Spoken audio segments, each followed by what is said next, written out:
হুম, খুব সুন্দর টেস্ট হয়েছিল। দারুণ বন্ধুরা, তোমরাও একবার এইভাবে করে দেখো, কি অপূর্ব খেতে। পরোটাটা যেমন নরম হয়েছে, তেমন তরকারিটাও খুব সুন্দর হয়েছে। বন্ধুরা, তোমরাও এই রেসিপি এইভাবে বানিয়ে দেখো। বন্ধুরা, এই রেসিপি বানাতে যে যে উপকরণগুলো লাগে সেগুলো নিয়ে নিলাম: কসুরি মেথি, ঘি, লঙ্কা, হিং, জিরে, হলুদ, আলু, টমেটো, কাঁচা লঙ্কা ও ডিম। এই উপকরণগুলো নিয়ে সঙ্গে ময়দা নিয়ে নিলাম। এইবার আলুগুলো দু টুকরো করে কেটে নিলাম, নিয়ে টমেটোগুলো ছোট ছোট পিস করে কেটে নিলাম, নিয়ে আলুগুলো প্রেসারে দিয়ে আমরা একটা সিটি দিয়ে সিদ্ধ করে নামিয়ে নেব। এবার প্রেসারে জল ঝারিয়ে নিয়ে ঠান্ডা হতে দিলাম। এদিকে আমরা এবারে ময়দাটা মাখবো। তার জন্য বন্ধুরা, তোমরা এই রেসিপি আগে বানিয়েছো কি আমাদের কমেন্ট করে জানিও। বন্ধুরা দেখো, এইবার আমরা আলুগুলো ঢেলে জল ঢেলে নিলাম। এবার আগে থেকে যে ময়দাটা আমরা নিয়েছিলাম সেটা একটা পাত্রে নিয়ে তার মধ্যে পরিমাণ মতো নুন ও সামান্য পরিমাণ চিনি ও অল্প কিছুটা সাদা তেল ও একটা ডিম দিয়ে ভালো করে মিশিয়ে নেব। দেখো বন্ধুরা, তোমরা ঠিক এইভাবেই পুরো সমস্ত উপকরণগুলো একসঙ্গে ভালো করে মেখে একদম ঝুড়ো ঝুড়ো করে নেবে। নিয়ে এইবার এর মধ্যে পরিমাণ মতো জল দিয়ে ভালো করে মাখতে থাকো। আর এইভাবে মাখতে মাখতে মাখাটা ঠিক যখন এরকম মোলায়েম হয়ে আসবে, দেখো বন্ধুরা তোমরা, এরকম পুরো সফট হয়ে আসবে, তখন এটা রেডি হয়ে গেছে। এবার এটাকে ঢাকা দিয়ে আমরা আধ ঘন্টার জন্য রেস্টে দিয়ে দিলাম। দেওয়ার পরে এদিকে কাঁচা লঙ্কা 2 পিস কেটে নিলাম, নিয়ে মেয়ে যেহেতু কাঁচা লঙ্কা কম খায় ওই জন্য আমরা লঙ্কাটা কম নিলাম। তোমরা চাইলে এটা বেশিও দিতে পারো, তোমাদের উপর নির্ভর করবে তোমরা কতটা লঙ্কা খাও। এবার আমরা একে একে 4টে ডিম ফাটিয়ে নিলাম। ফাটিয়ে নিয়ে একসঙ্গে নিয়ে ভালো করে ফেটিয়ে নেব। ওর জন্য এর মধ্যে একটু পরিমাণ মতো নুন, সামান্য পরিমাণ দিয়ে ভালো করে ফাটিয়ে ঠিক এই রকমভাবে রেডি করে নিলাম। বন্ধুরা, এবার আমরা আগে থেকে মেখে রাখা যে আটাগুলো ছিল, ময়দাগুলো ছিল, সেগুলো নিয়ে নিলাম, নিয়ে এরম গোল গোল লেচি করে নিলাম, নিয়ে একদম সুন্দর গোল মতন করলাম। নিয়ে এবারে একটা করে লেচি নিলাম, আর নিয়ে এটাকে একটু চেপে এর উপরে একটু তেল দিয়ে, একটু সাদা তেল দিয়ে উল্টে পাল্টে এবারে আমরা গোল করে বেলে নেব। তোমরাও বন্ধু ঠিক দেখো, গোল করে বেলে নিও। আমাদের যদিও বা সুন্দর হলো না, তোমরা আরও সুন্দর গোল করে বেলে নিও। এবারে একটা চাটু বসিয়ে নিলাম বা তাওয়া বসিয়ে নিলাম, আমরা যা হোক কিছু বসিয়ে নেবেন। নিয়ে ওর মধ্যে আমরা এই পরোটাটা এইভাবে দিয়ে দিলাম। এবার বন্ধু দেখো, এটাকে একটু উল্টে পাল্টে আমরা হালকা করে ভেজে নেব।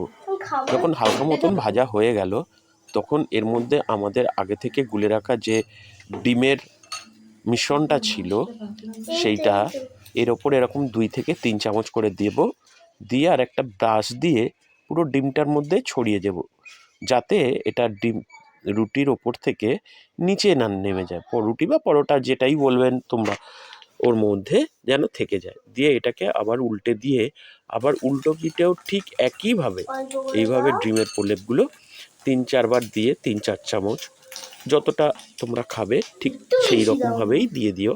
3 থেকে 4 চামচ, এর বেশি দিও না, এর বেশি দিলে ভালো লাগবে না। দিয়ে উল্টে পাল্টে হালকা করে ভেজে নেব। এই ভাজাটা যেন খুব কড়া না হয়, খুব কড়া হলে এটা শক্ত হয়ে যাবে, আর তখন এই পরোটাটা খেতে ভালো লাগবে না। তাই তোমরা একটু হালকা করে ভেজে নিও। খুব লাল, তোমরা যদি লাল খেতে চাও তাহলে, কড়া খেতে চাও তাহলে লাল করে ভেজো, আর যদি কড়া খেতে না চাও তাহলে হালকা করে ভেজে নিও। নেওয়ার পরে এরকম আমরা একটা একটা করে প্রত্যেক কটা পরোটাই এইভাবে বেলে তুলে নিয়ে, বেলে ভেজে তুলে নেব। দেখো বন্ধু, আমরা আরেকটা দেখালাম, ঠিক এইভাবে বেলবে, তোমরাও গোল করে বেলে নিও। নেওয়ার পরে তাওয়াতে এইভাবে দিয়ে এটাকে প্রথমে হালকা করে ভেজে নিই।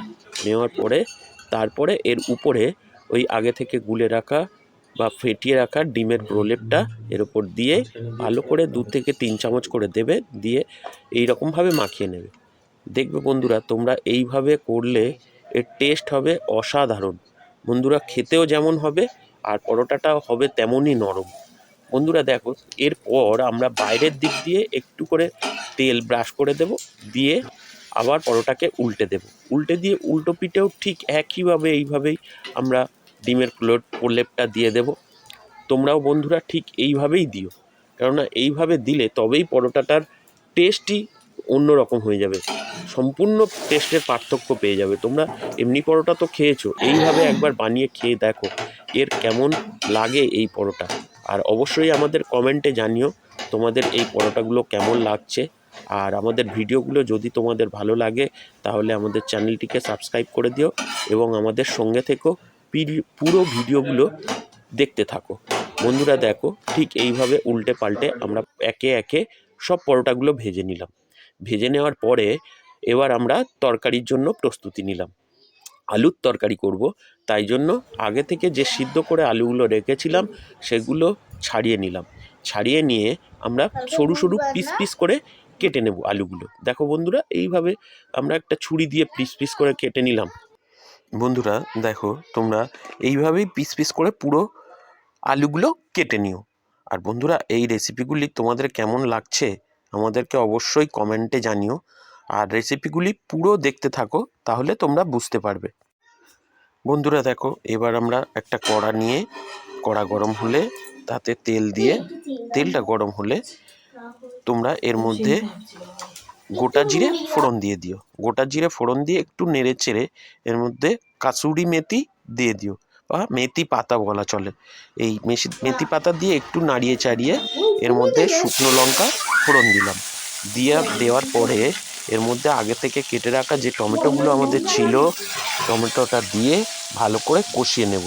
দেখো বন্ধুরা, তোমরাও ঠিক কষিয়ে এই রকমভাবে রেডি করে নিও। এইভাবে রেডি করা হয়ে গেলে এর মধ্যে হলুদ দিয়েও ভালো করে একটু নাড়িয়ে নিলাম। নেওয়ার পরে আমাদের যে আগে থেকে সিদ্ধ করে রাখা আলুগুলো ছিল সেইগুলো নিয়ে আমরা এই মিশ্রণের মধ্যে ঢেলে দিলাম, দিয়ে ভালো করে মেশাতে থাকবো। দেখো বন্ধুরা, তোমরাও ঠিক এইভাবে এই আলুর দমটাকে বা আলুর তরকারিটাকে রেডি করে নিও। বন্ধুরা দেখো, ঠিক এই রকমভাবে হয়ে গেছে, কত সুন্দর কালার হয়েছে দেখো বন্ধু। তোমরাও ঠিক এইভাবে রেডি করে নিও। এইবার তোমাদের যতটা ঝোলের প্রয়োজন ততটা জল দিয়ে আবার একটু ফুটিয়ে নিও। ফুটিয়ে নিয়ে তোমাদের স্বাদ মতো এখানে নুন দিয়ে দিও। তোমরা কতটা নুন খাও সেই হিসাবে তোমরা নুন দিয়ে দিও। দিয়ে ভালো করে ফুটিয়ে নিও। ভালো করে ফুটে গেলে এইবার বন্ধু এর মধ্যে সামান্য পরিমাণে ঘি দিয়ে দিও। দেখুন বন্ধু, আমরা একদম চামচের পিছন দিয়ে খুব অল্প পরিমাণে ঘি দিলাম। ব্যাস, আজকে আমাদের রেসিপি রেডি।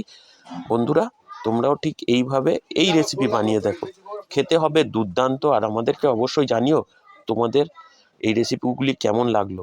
আর বন্ধুরা, পরোটাগুলি দেখো, এর ভেতরটা কত সফট হয়েছে, আমরা এক আঙুলেই ছিঁড়ে ফেলছি এবং খেতে কথা হবে না।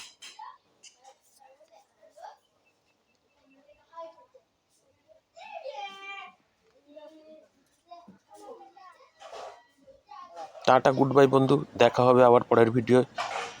আজকে তাহলে এই পর্যন্তই।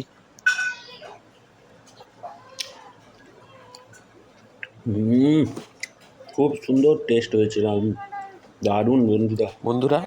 তোমরাও একবার এইভাবে করে দেখো, কি অপূর্ব খেতে। পরোটাটা যেমন নরম হয়েছে তেমন তরকারিটাও খুব সুন্দর হয়েছে। বন্ধুরা, তোমরাও এই রেসিপি এইভাবে বানিয়ে দেখো। বন্ধুরা, এই ডিম পরোটা অসাধারণ খেতে হয়েছে। তোমরাও এইভাবে এই রেসিপি বানিয়ে দেখো, দুর্দান্ত খেতে লাগবে। ওর তরকারিটা অসাধারণ। বন্ধুরা, তোমরাও করে খাবে, খেয়ে আমাদের জানিও তোমাদের কেমন লাগলো এই ডিম পরোটা রেসিপি। বন্ধুরা, তোমাদের এই ভিডিওগুলি ভালো লাগলে তাহলে আমাদের চ্যানেলটিকে অবশ্যই সাবস্ক্রাইব করে দিও এবং আমাদের ভিডিওগুলি পুরো দেখতে থাকো। টাটা, গুড বাই বন্ধু, দেখা হবে পরের ভিডিও।